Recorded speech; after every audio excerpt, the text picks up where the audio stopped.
아인이 까먹었지?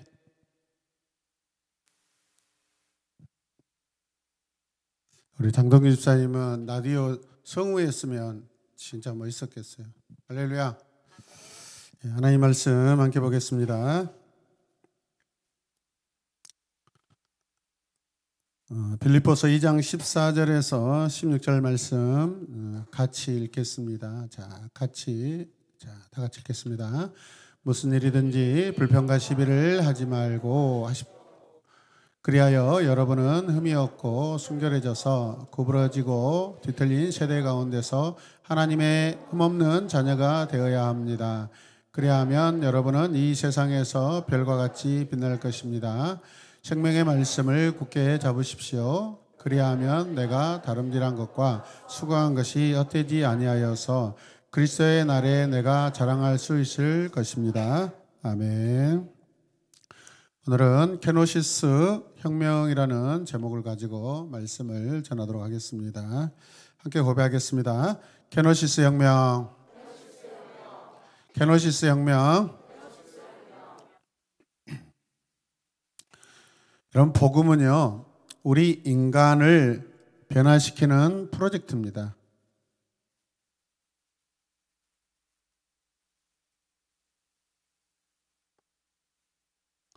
복음은 인생을 변화시키는 프로젝트입니다. 자, 우리의 영혼육을 모두 새롭게 하여서 새로운 피조물이 되게 합니다. 뭐가요? 복음이 뭐죠? 예수 그리스도께서 행하신 일이에요. 아멘. 자, 그러나 이것이 복음의 전부가 아니다라는 것입니다. 처음부터 다시 읽겠습니다. 전혀 반응하지 않습니다. 자, 같이 읽게요. 복음은 인간 인생 변화 프로젝트다.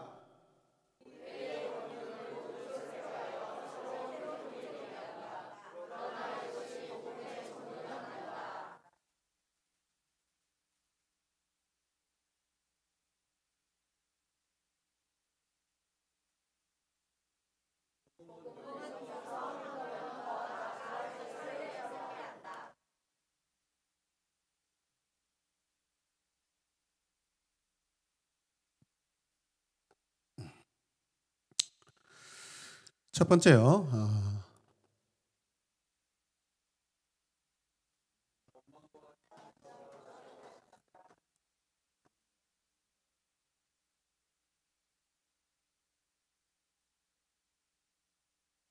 같이 읽겠습니다. 원망과 시비가 없이 하라.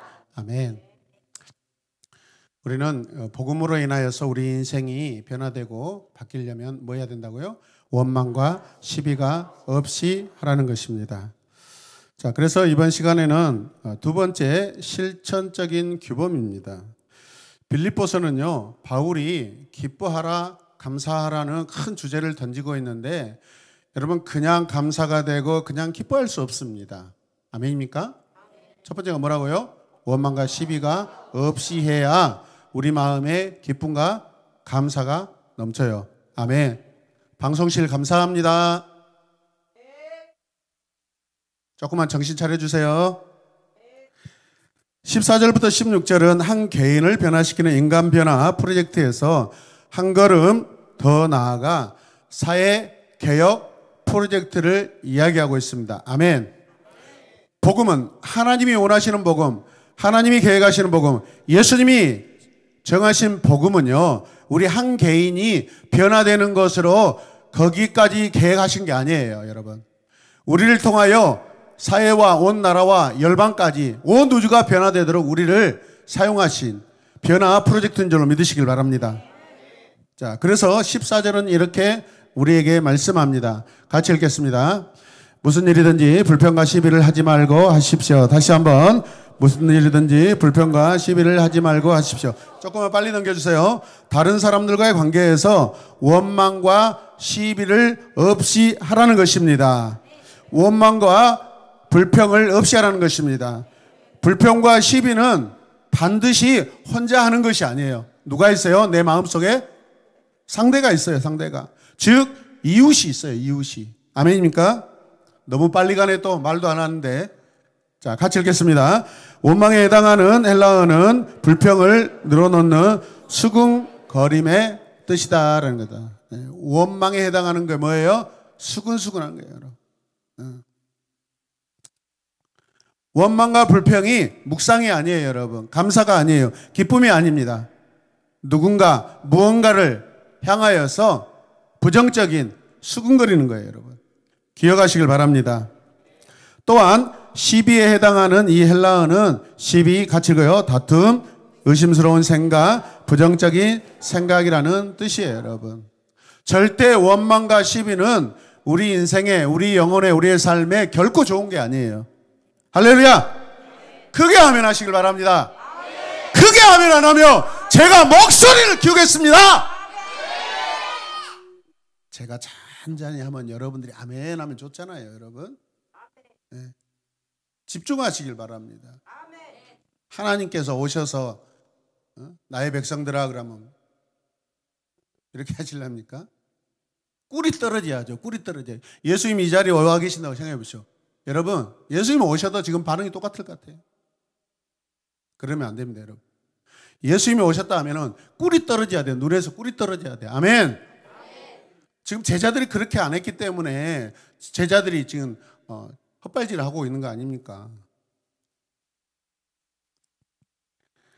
다툼을 일으키거나 부정적인 생각이 들게 하지 말라는 것입니다. 함께 고백합니다. 부정적인 생각이 들지 않게 하자. 자기 비움, 케노시스를 통해서 해야 한다는 것입니다.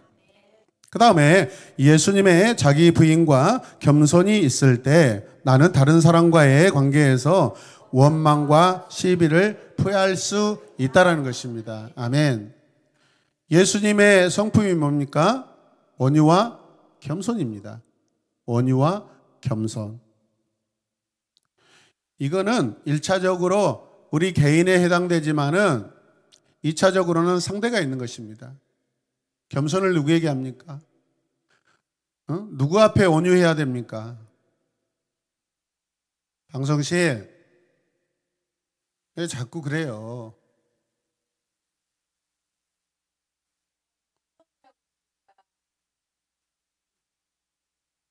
그냥 커서로 베드로 넘겨요.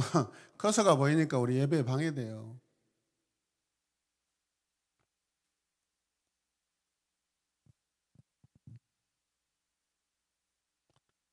직장에서, 학교에서, 가정에서, 교회에서, 또 소그룹에서 원망과 시비가 없어야 합니다. 케노시스를 통해서 자기 부인과 십자가를 원망과 시비가 없게 하라는 그런 말씀입니다. 그래서 내가 십자가에 죽으면 됩니다.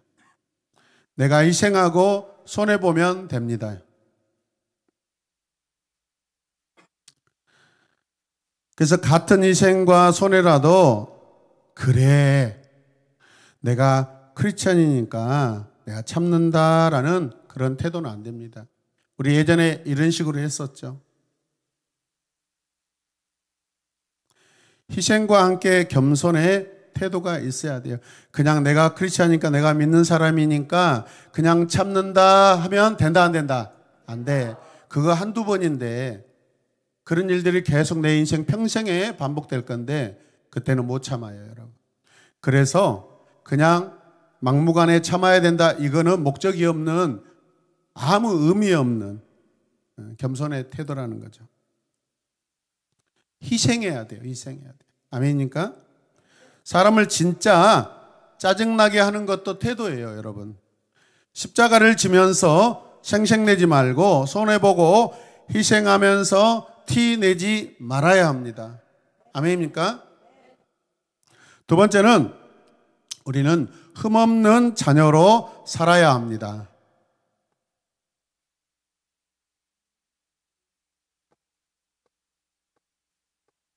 원망과 시비가 없이 할 때 결과가 주어집니다. 방송실 띄워주지 마세요. 하지 마세요. 하지 마세요. 제가 할게요. 빌립보서 2장 15절 말씀 보면 그리하여 여러분은 흠이 없이 순결해져서 구부러지고 뒤틀린 세대 가운데서 하나님의 흠없는 자녀가 되어야 합니다. 그리하면 여러분은 이 세상에서 별과 같이 빛날 것입니다. 이렇게 말씀합니다. 저에 집중하세요. 하나님의 흠없는 자녀는 세상에서 빛들로 나타나게 된다라고 성경이 말씀하고 있습니다. 나는 하나님의 자녀요 세상의 빛이라고 하셨습니다. 우리는 처음부터 빛도 아니고 처음부터 소금이 될 수 없는데 우리가 어떻게 해요? 예수 그리스도를 통하여서 하나님의 자녀가 되었을 때 빛과 소금과 같이 되는 줄로 믿습니다. 그래서 예수님께서도 나를 세상의 빛과 소금이라고 하셨어요. 그것이 우리의 본질이고 우리의 아이덴티, 정체성이에요, 여러분. 이 본질은 케노시스, 자기 부인을 통해 비로소 그 진가가 드러난다는 거예요. 케노시스를 통해서. 우리는요, 흠 있는 명품의 자녀로 살아야 해요. 흠 없는 명품의 자녀가 되라는 거예요. 따라서 흠 없는 명품의 자녀가 되라. 하나님의 자녀이기는 한데 여러분 흠 있는 자녀들이 많습니다. 저도 흠이 많습니다. 분명 크리스찬인데 그 사람이 있으면 주변이 시끄러워져요. 다툼이 생기고 반목이 일어납니다. 불평하는 사람들이 나타나고 원망하는 일들이 막 벌어지기 시작합니다. 왜? 우리가 흠이 있기 때문에. 여러분 이런 것들은 참 안타까운 일입니다. 마치 명품 도자기 한 끝이 살짝 깨져서 흠이 생긴 것과 같습니다. 그 작은 흠만 있으면 완전한 명품인데 여러분 적어도 예를 들어서 10억짜리의 그 도자기인데 그 흠 하나 때문에 1억도 안 되고 1,000만 원밖에 안 돼요. 그게 우리가 진품 명품에 보면은 그렇게 평가합니다, 여러분. 명품은 흠이 없는 거예요. 왜요? 원래 명품이 누구예요? 예수님이에요. 흠이 없으셔요. 우리가 자녀 될 때 흠이 없이 자녀로 부름받은 줄로 믿습니다. 일단 우리를 흠이 없는 자녀라고 정해놓고 거기에서 우리가 시작되는 거예요. 너희는 흠이 있는데 너희는 점점 잘해야 돼. 그렇게 부르시지 않았어요. 우리는 100% 완전한 명품에서 우리를 시작합니다. 아멘. 그리고 있던 그 흠들은 여러분 계속해서 성화의 과정을 통해서 하지 않게 해야 되는 줄로 믿습니다. 그것이 크리스천이에요. 크리스천은 본질상 하나님의 자녀예요. 하나님의 자녀라는 것은 하나님의 그 흠이 없는 것처럼 똑같다라는 거예요, 여러분. 가정의 자녀들을 보십시오. 부모님과 영락없이 똑같습니다. 목소리도 똑같습니다. 하는 행동, 기침도 똑같습니다.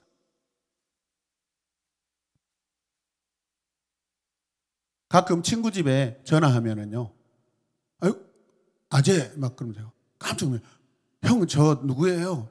정호예요. 똑같습니다. 깜짝 놀랍니다. 이게 부모와 자녀의 닮은 점입니다. 본질입니다, 여러분.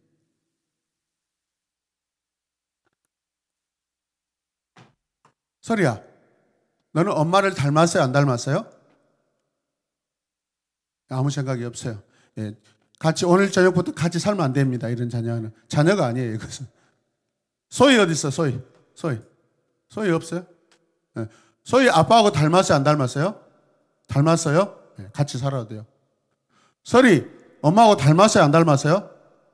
닮았으니까 집에서 같이 사는 거예요. 안 닮으면 오늘 저녁에 친구 집에 가서 살아야 돼요. 뭐가 닮았는지 한번 생각해 보세요. 예. 진품 명품일지라도 나의 가치는 흠이 있느냐 없느냐에 따라서 여러분 뭐가 달라져요? 높아지거나 낮아지거나 차이가 생기기 시작합니다. 이해되셔요? 아무리 귀한 명품이라도 흠이 있으면 그 가치는 10분의 1, 100분의 1로 떨어져 버려요. 예수로부터 시작된 이 영적 명품 브랜드인데 누가요? 내가 그 가치를 인정받지 못하고 있다면 그것은 나에게 뭐가 있다라는 거예요? 흠이 있다라는 거예요. 흠이 있다. 뭔가 어디에 깨져 있다라는 거예요. 마음이 깨져 있든지 어떤 행동이 깨져 있든지 생각이 깨져 있든지. 그렇다면 우리의 가치를 떨어뜨리는 이 흠은 구체적으로 무엇일까 생각해 보시길 바랍니다. 그것은 첫 번째, 설교 첫 번째에 나왔던 두 가지, 원망과 시비예요. 십자가를 거부하고 자기 부인하기를 거부할 때, 내 성질대로 할 때 명품 브랜드에 흠이 생기는 겁니다. 오늘날 많은 크리스천이 자아가 꺾이지 않는 채 신앙생활을 하고 있어요. 이런 우리의 모습에 대해서 성경은 다음과 같이 말합니다. 디모데전서 6장 4절 말씀 띄워주세요. 그는 이미 교만해져서 아무것도 알지 못하면서 논쟁과 말다툼을 일삼는 병이 든 사람입니다. 그런 데서 시기, 분쟁과 비방과 악한 의심이 생깁니다. 디모데후서 3장 1절 2절 또 같이 읽겠습니다. 그대는 이것을 알아두십시오. 말세에 어려운 때가 올 것입니다. 사람들은 자기를 사랑하며 돈을 사랑하며 뽐내며 교만하며 하나님을 모독하며 부모님에게 순종하지 감사할 줄 모르며 불경스러우며 불경 공경하지 않아요. 말세에는 교회 안에 이런 사람들이 많을 거라고 이야기해요. 왜? 점점 세상과 닮아지는 사람들이 많아져요. 그래서 예수님께서 내가 너희 안에서 믿음을 보겠노라고 그렇게 말씀하셔요. 자기를 사랑하고 자랑합니다. 교만하고 상대방을 비방합니다. 거역하고 감사할 줄 모릅니다. 자아가 부인되지 않습니다. 그러니 변론, 언쟁, 분쟁, 비방, 거역이 있습니다. 하나님의 자녀가 맞는데 그들이 있는 곳에 두 가지가 뭐가 있어요? 원망과 시비가 많습니다. 끊이지 않아요. 또한 공의는 오직 하나님만 실행하신다라는 거예요, 여러분. 끊임없이 원망과 시비를 일으키는 이들은 대부분 여러분 공의를 이야기는 합니다. 이랬어요, 저랬어요. 이래서 그랬어요, 저래서 그랬어요. 그들은 나는 옳고 저 사람은 틀렸다. 공의의 차원에서 의를 이루어야 한다라고 그렇게 말을 합니다. 이것이 요즘 크리스천들이 하는 말들이에요. 그런데 문제는 상대방도 똑같은 이야기를 한다는 것입니다. 내가 그렇게 이야기하면 건너편에 상대방도 똑같이 이야기한다는 것입니다. 다 하나님 이야기합니다. 다 예수님 이야기합니다. 다 믿음 이야기합니다. 다 기도한다고 그럽니다. 그런데 이런 일이 왜 일어나요? 하나님의 의가 실행되지 않아서입니다. 저 사람은 틀렸다. 공의의 차원에서 하나님의 의를 이루어야 한다고 그렇게 말합니다. 그런데 여러분 생각해 보십시오. 예수님께서 언제 나에게 개인적으로 의를 행하라고 하신 적이 있습니까? 한 번도 없습니다. 여러분. 복음서에도 우리에게 의롭게 살라고 말하지 않습니다.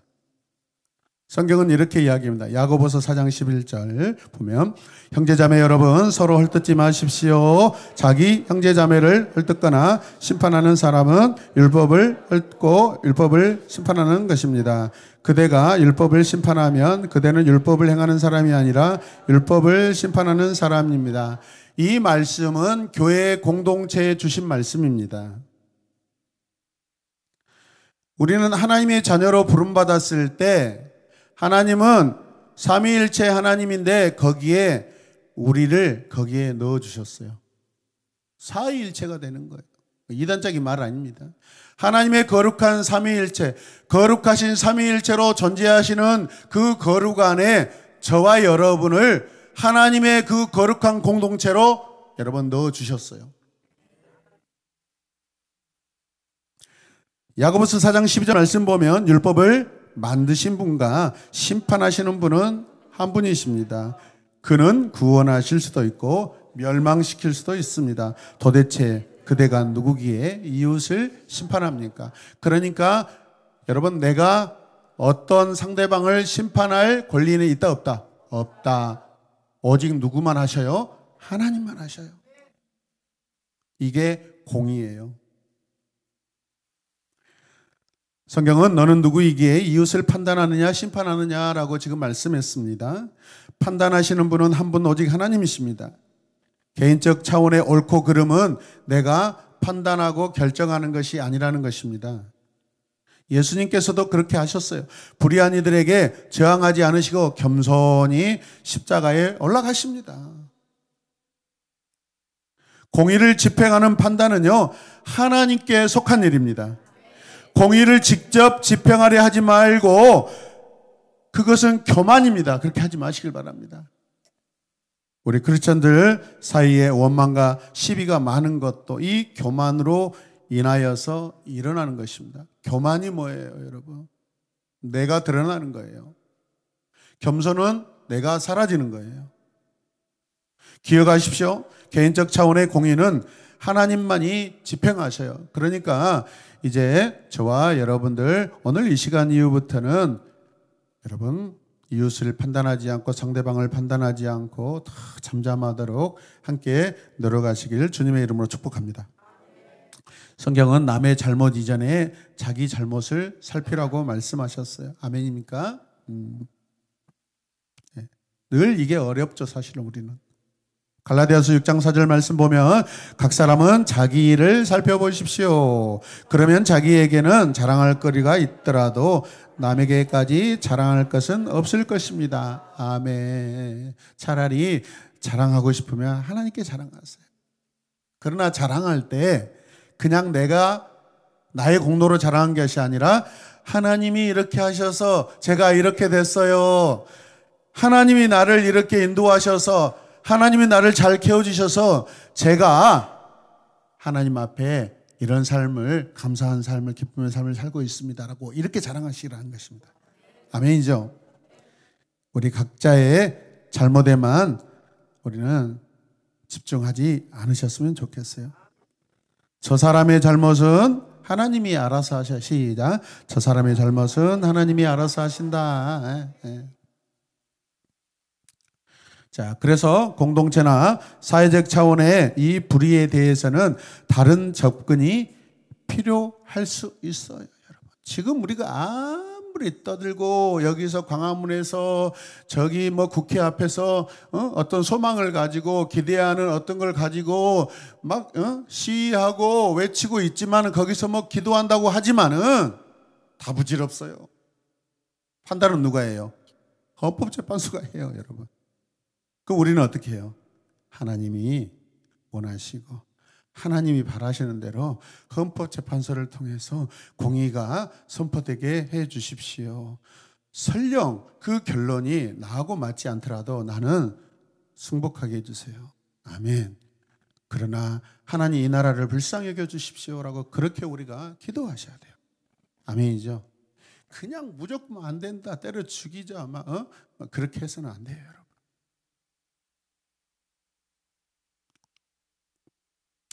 각자 자신을 살피지 못하는 것이 뭐예요? 비극이에요. 비극. 상대를 향해 공의를 주장하는 이 어그러짐을 우리는 어떻게 보아야 할까요? 길거리 돌아다니다 가끔 이 마음과 정신이 아프신 분들을 봐요. 끊임없이 막 누군가를 향하여 막 원망하고 비판합니다. 그런 분들 가끔 보잖아요. 마음 아파요. 무엇 때문에 저렇게 큰 상처를 받아서 저렇게 마음과 생각과 그 인생의 저런 상처를 저렇게 담고 있을까? 상대를 향해 공의를 주장하는 이 어그러짐을 우리는 어떻게 봐야 할까요?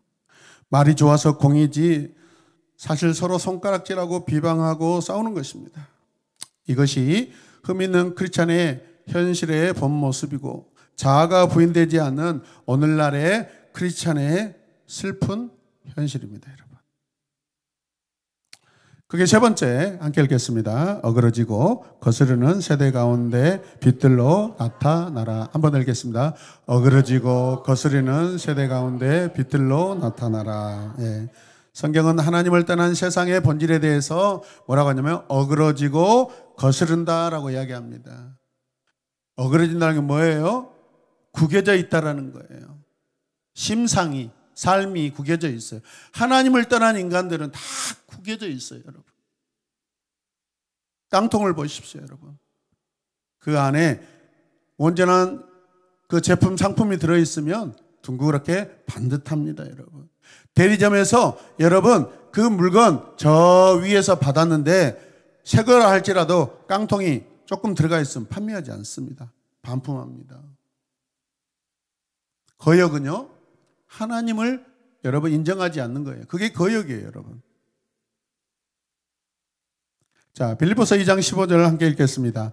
그리하여 여러분은 흠이 없고 순결해져서 구부러지고 뒤틀린 세대 가운데서 하나님의 흠없는 자녀가 되어야 합니다. 그러면 여러분은 이 세상에서 뭘과 같이? 별과 같이 빛날 것입니다.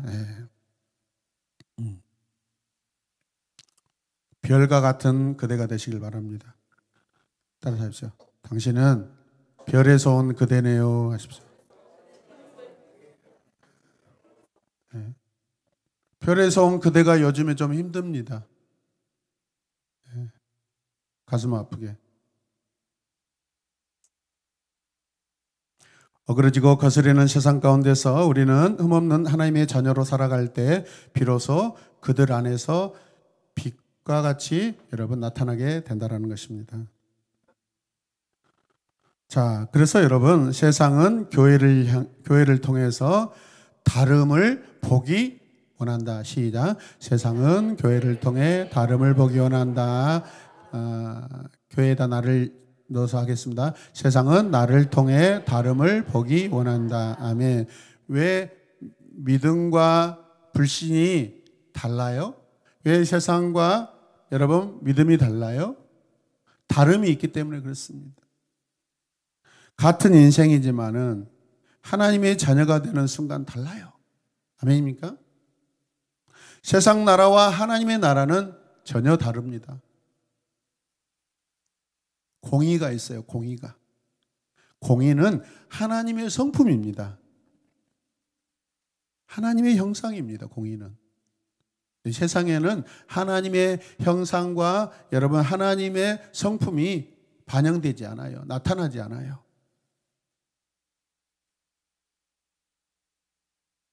어그러지고 거스르는 세상을 쫓지 않고 흠이 없고 순전한 다름을 세상 사람들은 보기 원해요. 그래서 왜 사람들이 교회를 욕해요? 왜요? 우리가 교회답게 살지 못하기 때문에. 자기 인생들은 다 망가지고 정말 엉망으로 산다 할지라도 교회 다니는 당신들이 이 세상의 소망인데 당신들이 나에게 그렇게 소망이 되지 못하고 본보기가 되지 못하니까 화가 나는 거예요, 여러분.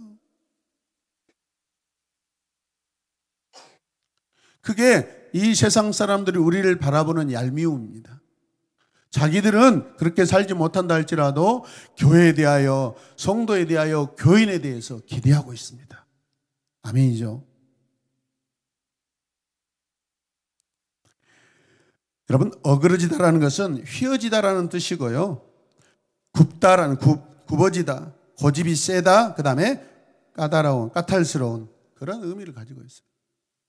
그리고 뭐가 있어요? 벨에 꼬였다는 거죠.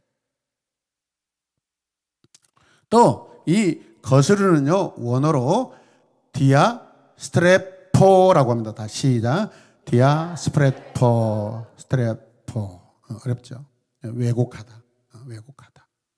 방송실에도요 이 왜곡에 굉장히 중요한 왜곡이 있습니다.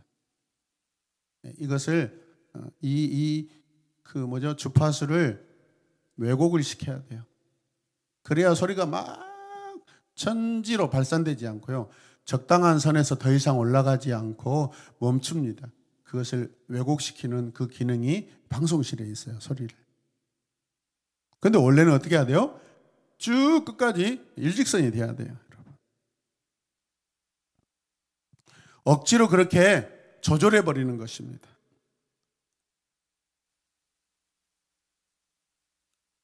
자, 잘못해서 가다, 부패하다, 돌아서다라는 그런 의미도 같이 있습니다. 거스르다라는 그런 뜻이. 디아스트레포. 디아스트레포. 네, 디아스트레포. 그러니까 스트레이트는 뭐예요? 반듯하는 거죠. 디아라는 것은 앞에가 부정적인 어떤 의미가 있다는 거죠. 네, 반듯한 게 구부러져 있다는 것입니다. 이해되십니까? 여러분, 세상의 본질에 대해서 살펴보겠습니다. 성경은 세상의 본질을 어그러지고 거스르다라고 이야기합니다. 어그랬다라는 것은 마음이 배에 꼬인 것이다. 같이 읽겠습니다. 심술궂고 고집이 세며 까다롭다. 고집이 세다라는 것은 자기 중심적이다. 심술궂고 까다롭다라는 것은 상대를 대하는 태도에 대한 것이다. 싸우려고 하고 부정적이다. 계속 읽어요. 겸손과 희생이 나를 죽여 상대를 살리는 상대 중심적 태도라며, 어그러진 것은 상대를 죽이고 나를 높이는 자기 중심적 태도다. 우리는 그러면 어떤 태도로 살아가야 돼요? 상대 중심적 태도로 살아가야 합니다. 아멘. 세상은 우리를 기대하고 있습니다. 하나님을 안 믿으면서도 세상은 우리를 기대하고, 왜? 그들도 하나님이 거룩하시고 위대하시고 존엄하다는 걸 알고 있거든요. 믿습니까? 세상의 본질은요, 거스르는 것이에요. 첫 번째는 왜곡하고 잘못 해석하는 것이며, 두 번째는 거역하고 반대하는 것이며, 세 번째는 도덕적으로 부패하고 타락하는 거예요. 로마서에 이 말씀이 기록되어 있습니다. 먼저 첫 번째 의미를 우리가 주목해 보면, 세상은 다른 사람이나 환경을 있는 그대로 들은 그대로 받아들이지 않아요. 아멘. 홍희정 집사님이 우리 이든이에게 어떤 말을 해줬어요. 근데 이든이는 엄마한테 가서 이야기할 때 다른 이야기를 해버려요. 왜곡돼 버려요. 왜곡. 물론 우리 김이든이는 지금은 안 그런 줄로 믿습니다. 거슬러서 왜곡하여 받아들이고요, 고집세고 타락한 자아를 중심으로 어떤 사건이든지 어떤 상황이든지 그대로 보는 대로 전해야 되는데, 자기 생각대로 여러분 해석해버려요. 다시 해석해버려요. 상대가 아무리 A라고 말해도 정말 A야? 아닐걸? 같이 읽어볼까요? 자기가 불리하니까 어떻게 해보려고 A라고 하는 거지, 실제는 B일지도 몰라. 아니 C일 수도 있어. 무슨 말 하는 거야? 이건지 저건지 도무지 알 수가 없어. 우리 이것을 거스르다 디아스트레포라고 합니다. 거스르는 것이라고 말합니다. 여러분, 각자 자기에게 유리하게 상황과 환경을 꺾어버려요. 여러분, 그 상황이 왜곡되지 않고 스트레이트로 가서 전달이 돼야 되는데 꺾어버린다고요. 방향을 바꿔버려요. 내가 하고 싶은 대로, 있는 그대로 믿어주지 않는 디아스트레포를 우리는 행하고 있다는 것을, 우리 자신을 여러분 인정하시길 바랍니다. 이것은 아멘 안 하시네요. 내가 살아가고 있는 세상의 모습이에요. 나는 어그러지고 거스르는 세상을 지금 살아가고 있어요. 맞습니까? 그렇기 때문에 피곤해요. 피곤해요, 여러분. 피곤한 이유가 뭐예요? 어그러지고 거스르는 세상 속에 우리가 살다 왔기 때문에 그래요. 근데 이런 모습이 교회 안에서도 여러분 일어나고 있다는 거예요. 그러지 않기를 주님의 이름으로 축복합니다. 피곤할 뿐만 아니라 쉼이 없어요. 누구도 믿을 수 없어요. 누구에게도 받아들여지지 못해요. 인정받지 못해요. 그래서 너무 따라서 외롭다. 옆에 분들 손잡고, 나 외로워요. 나 외로워요. 나를 불쌍히 여겨주세요. 나를 긍휼히 여겨주세요. 예. 자기 중심적으로 투쟁과 갈등이 이어가고 있습니다. 세상의 본질을 투쟁으로 이해했던 공산주의 창시자 칼 마르크스의 생각은 한편으로는 옳았습니다. 세상이 돌아가는 이치를 깊이 들여다보면 결국 자기중심적으로 저마다 재해석이 갈등을 일으키고 있고요. 이 갈등이 투쟁이 되고 그 투쟁을 에너지로 사회 변화가 일어난다는 것입니다. 그래서 마르크스는 투쟁이 세상을 변화시키는 능력이다고 동력이다고 그렇게 주장하였습니다. 여러분, 칼 마르크스는 세상에 빛들로 나타나는 원망과 시비가 없는 하나님의 공동체를 본 적이 없기 때문에 이렇게 자기 중심적으로 해석했어요.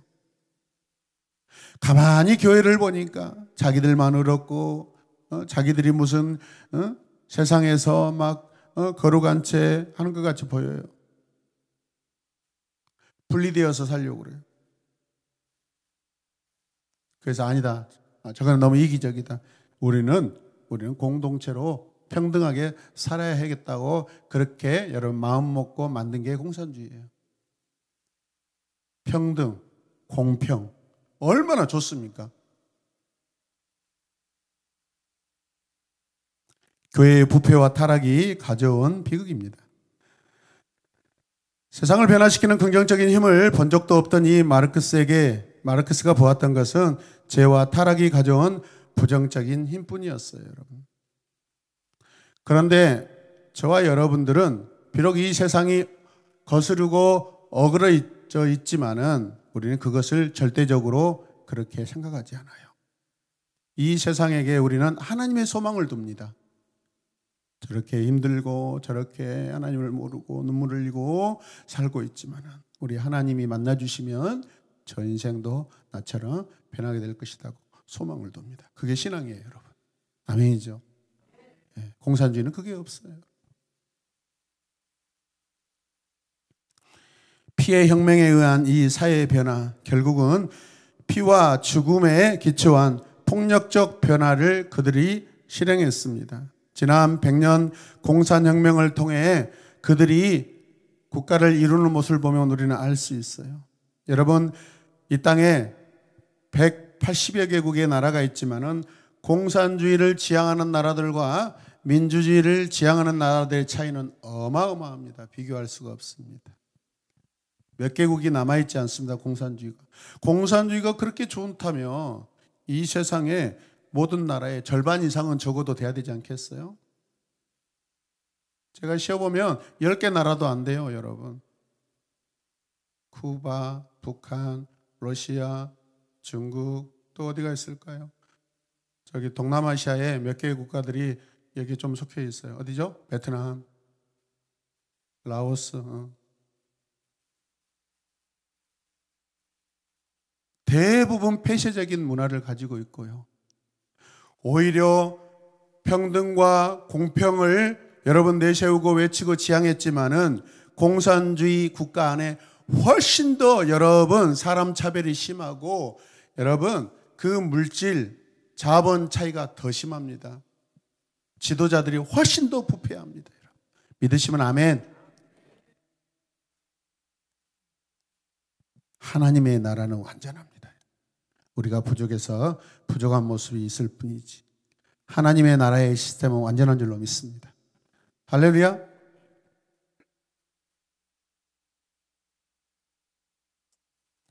그래서 우리는요, 우리에게 다름이 필요해요. 함께 고백해요. 다름이 필요하다. 네, 성경은 이런 세상을 살아가는 하나님의 자녀들은 다르다고 이야기합니다. 우리가 조금 부족한 모습이 있어요. 그런데 그게 왜 이렇게 많이 드러나요? 우리가 거룩한 하나님의 자녀이기 때문에 조그만 흠결이 있어도 크게 보이는 거예요. 믿으십니까? 그렇다고 우리가 하나님을 거역하는 자들과 똑같을 수는 없어요.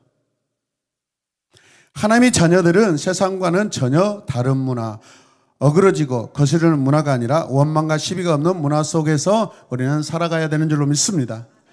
서로에 대한 원망이 없어야 합니다. 어그러져서는 안 됩니다. 오히려 서로 감사하고 서로를 고마워해야 되는 줄로 믿습니다. 손을 잡고 감사합니다. 감사합니다. 고맙습니다.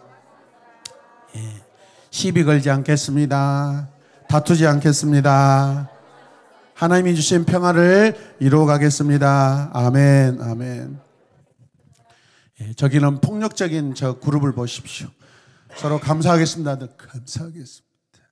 사랑하겠습니다. 막 유머러스합니다. 그래서 하나님의 공동체는 기쁨이 있어요. 할렐루야. 바로 이것이 바울이 빌립보 교회를 향하여 여러분 권면하는 복음의 메시지입니다.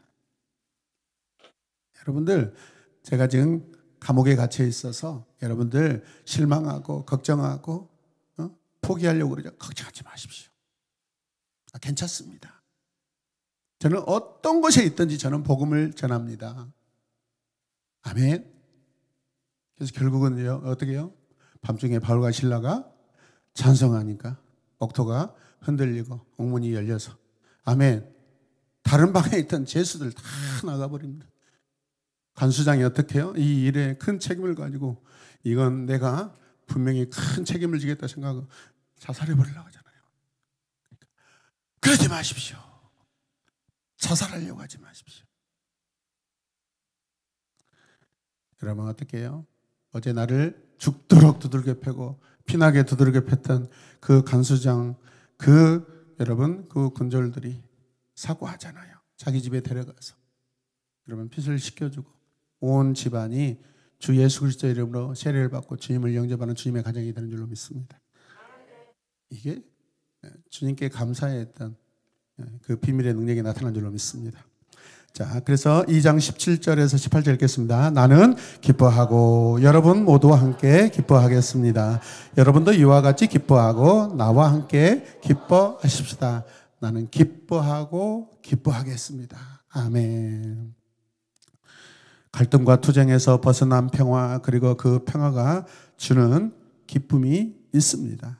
먹고 순전한 하나님의 공동체에서 여러분, 이웃은 나의 기쁨입니다. 나도 이웃의 기쁨이 되어야 될 줄로 믿습니다.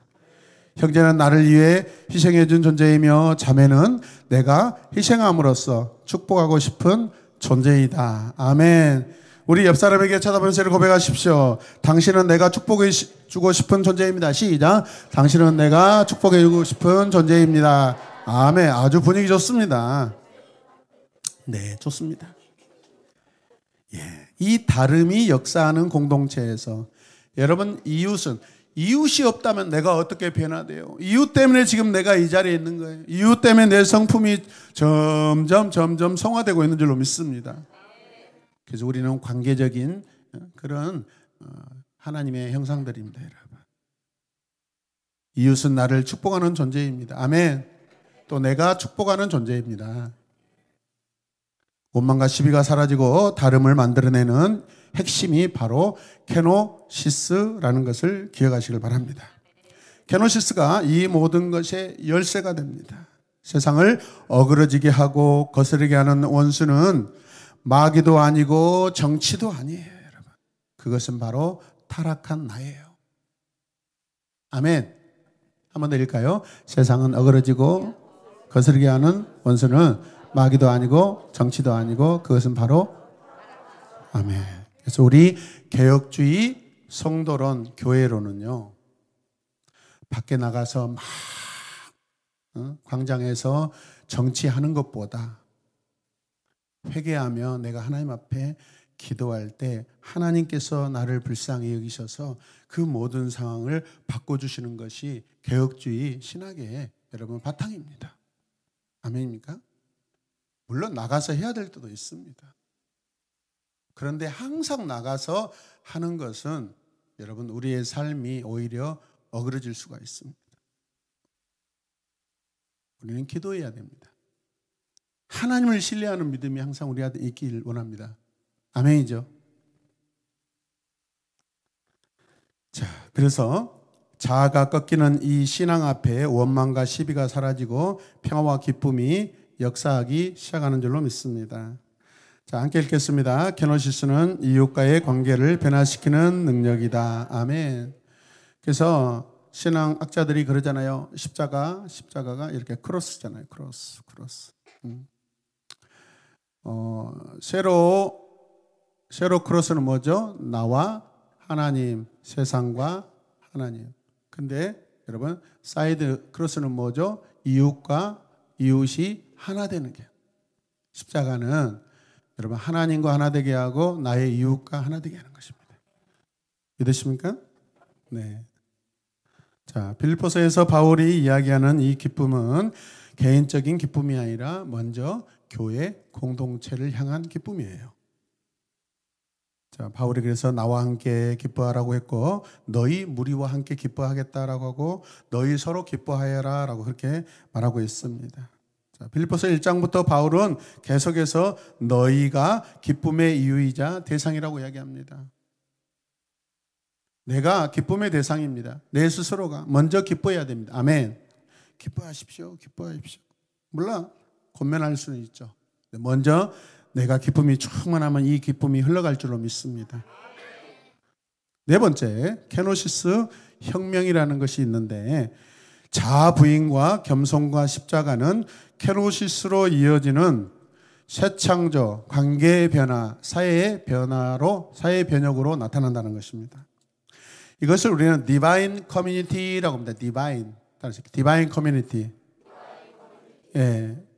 이것이 복음의 궁극적인 목표이고 하나님 나라의 본질입니다, 여러분. 디바인이 무슨 뜻이에요? 우리 중고생들? 수학적인 이게 용어도 되죠, 디바인. 뭐예요? 여러분, 새로운 사회, 원망과 시비가 사라지고 기쁨과 감사가 역사하는 곳입니다. 그래서 하나님 나라에서 우리에게 붙여진 별명이 뭐냐 하면 새로운 존재들이에요. 새 자녀들이에요. 새 역사의 주인공들이에요. 그래서 우리가 새롭게 변화된 우리가 부르는 노래는 새로운 찬양이에요. 옛날에 불렀던, 요즘에 TV조선 많이 채널 고정하고 계시죠? TV조선 많이 보고 있죠? 보면 안 됩니다. 맨날 트로트, 가왕. 200대 넘어가면은 고TV, CGN 이런 기독교 방송들 많이 있습니다. 찬양을 많이 부르시길 바랍니다. 저도요 가끔요 7080 세대라 그때 당시에 그 젊은이 노래들 있거든요. 한번 딱 들으면요 가슴이 철렁하니 막 기분이 째질라고 그래요. 그러다 회개하고 돌아옵니다. 주여 나 어떻게 막 이거 부르면 이 노래 우리 애들한테 찬양팀한테 한번 하라 할까? 어쩌다 마주친 따따따따 막 그거 있거든요. 그 나임들이 굉장히 자극적이고요. 그래요. 여러분 우스운 이야기인데 저 수안지구에 어떤 목사님이 개척했는데 7080 노래를 너무 좋아하다가 목회를 그만뒀어요. 집에 가니까 수백만 원짜리 음향 세트가 있어요. 가끔 제가 제 페이스북에 그분이 막 지인 통해서 뜹니다. 들어가 보면 목회 안 하고 계세요. 그렇습니다. 저 그거 굉장히 많이 그걸 느낍니다. 저는 특별히 이 김광석, 김정호 씨 그런 노래들 되게 좋아했거든요. 간다 그러다 진짜 가버렸어요. 낙엽 따라 가버린 사람 부른 사람이 있었는데 그분 노래도 제가 예수님 믿기 전에 노래방에 가면 불렀다 하면 100점 나왔어요. 근데 그분도 낙엽 따라 가버렸어요. 아니 옛날에 예수님 믿기 전에 그랬다는 거예요.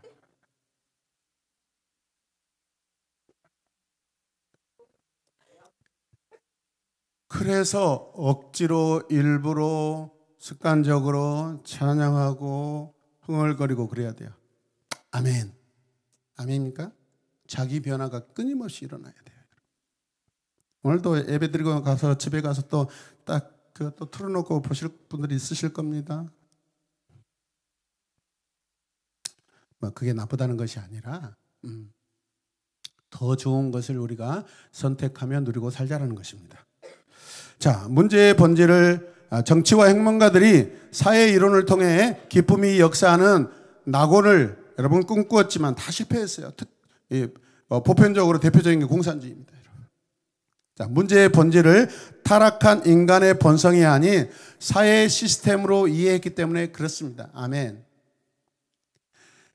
여러분, 우리는 이 사회가 범죄가 굉장히 충만합니다. 범죄가 날로 더 악해집니다. 그렇다고 우리가 막 경찰서를 막 수십 개 짓고 파출소를 수십 개 짓고 그래봤자 똑같습니다.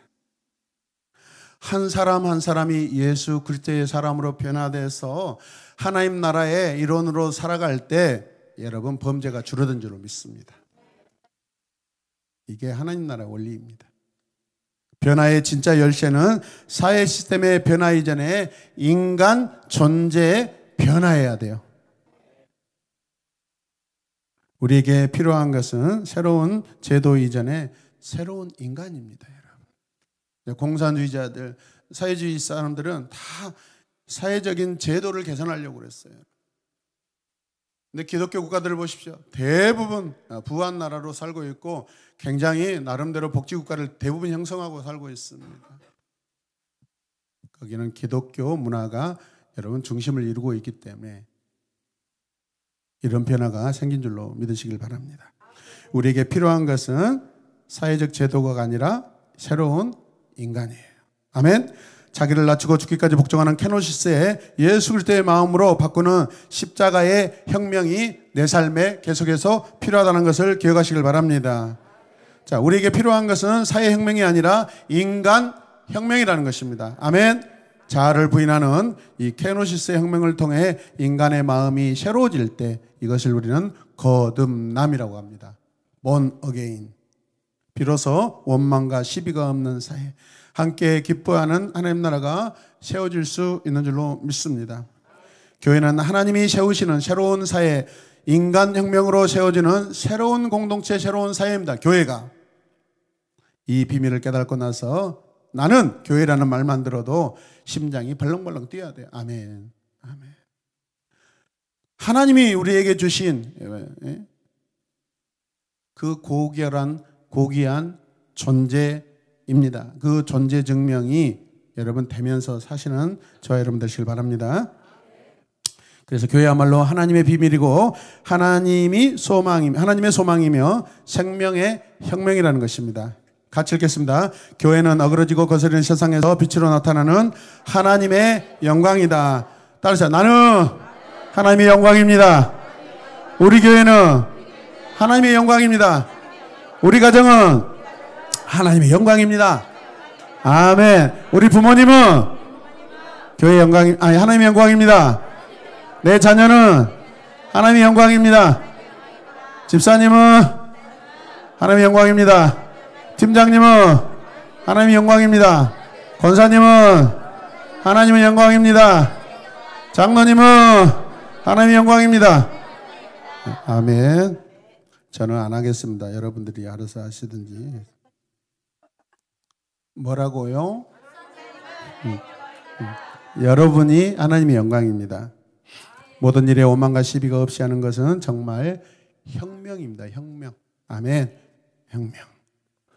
부부싸움, 자녀 갈등, 왕따, 직장 문제, 국가 간의 전쟁에 이르기까지 오만과 시비가 언제 없어질 수 있을까요, 여러분? 불가능합니다. 그래서 혁명이 필요합니다. 한 사람의 변화의 혁명이 필요합니다. 아멘입니까? 함께 읽겠습니다. 인간 존재를 변혁하는 케노시스 혁명이 아니면 불가능하다. 인간에게는 케노시스 혁명이 필요하다. 나에게는 케노시스 예수 그리스도가 필요합니다. 아멘. 나에게는 오직 복음이 필요합니다. 사람에게 오직 복음이 필요합니다. 아멘이죠? 기도하겠습니다. 기도할 때 주님, 내가 변화되게 하여 주시옵소서. 내가 먼저 변화되게 하여 주시옵소서. 주님, 나를 먼저 살피는 자 되게 하여 주시옵소서. 하나님, 그래서 나를 통하여 우리 이웃들과 하나 되고 하나님 공동체가 더욱더 하나 되는 아름다운 사다리가 되게 하여 주시옵소서. 디딤돌이 되게 하여 주시옵소서. 은혜의 디딤돌이 되게 하여 주시옵소서. 화목의 디딤돌이 되게 하여 주시옵소서. 지금부터 오늘부터 하나님 이렇게 실천하고 살기 원합니다. 아멘. 다 같이 우리 주님의 이름을 간절히 부르며 기도하겠습니다. 주여, 주여, 주여. 이웃에게 말하기 전에 내가 먼저 변화되겠습니다.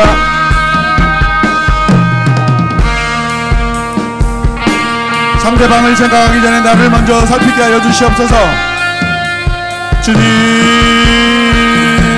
사회적인 시스템, 정치적인 시스템, 국가적인 시스템을 원망하고 불평하고 하나님 주여 거스르고 어그러지기보다 하나님 내가 먼저 이 땅에서 주님을 위하여 살게 하여 주시옵소서.